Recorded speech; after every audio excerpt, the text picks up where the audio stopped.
think as adults we lose imagination, and it took me a little while to really connect with my imagination again. To me, imagination in artwork is more important than skill. Oh, the rains would erase my name, oh my Lord, have I gone too far? I grew up creating art, and it was always nurtured in our house because we always had the materials available and were encouraged to be doing those types of creative activities in our free time. And my art teachers were always great in giving me additional challenges. So I think that not only nurtured my love of art, but it also nurtured my love of education as well.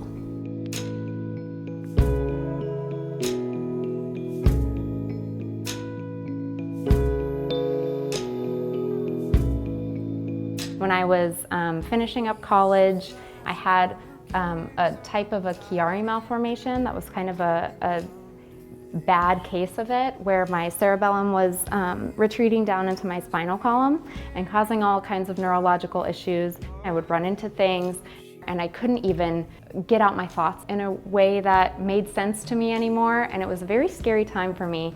And finding out a surgery could be performed and I would get most of that part of myself back was such a relief for me.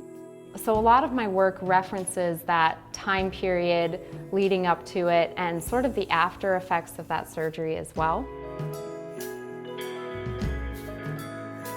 Everyone that has had a Chiari surgery is called a zipper head, because it used to be when doctors would do the surgery, patients were left with a very long scar, and zippers do show up a lot because, you know, they're great because not only are they revealing something or opening up something, it's also a reference to that term. I've started to use keys quite frequently and keyholes to show answers and things fitting together perfectly. I have a lot of memory issues. I use balloons a lot as an example of how fleeting things are for me.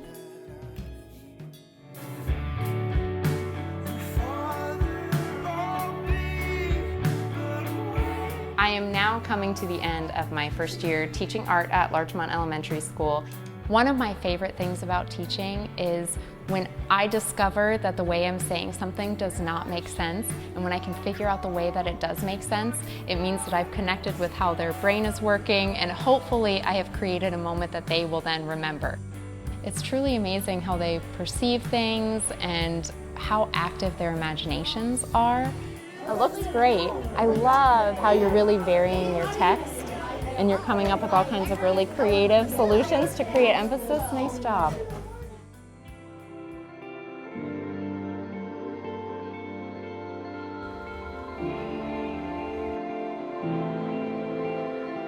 I love long distance running. I will go out and run like 20 miles. I've done a number of marathons. And what I love about running is that I get to explore.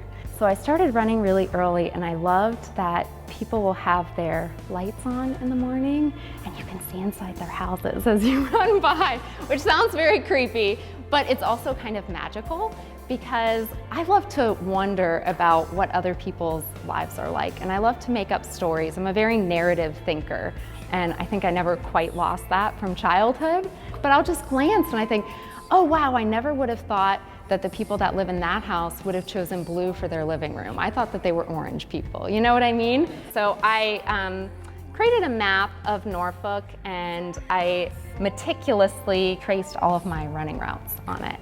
And so these are the typical routes that I like to run in my little landmark places. I have made little notes about when I tend to run by those places and who I think lives there, and just, you know, I've created this whole fiction in my mind because I'll spend sometimes 4 hours running. Your mind wanders, and I think that's what's so great about it.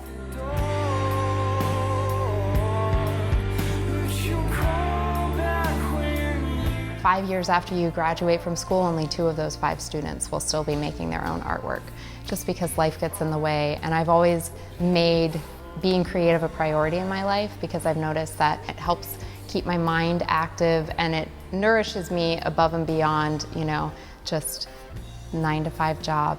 I need more than that, and so that's what art has done for me.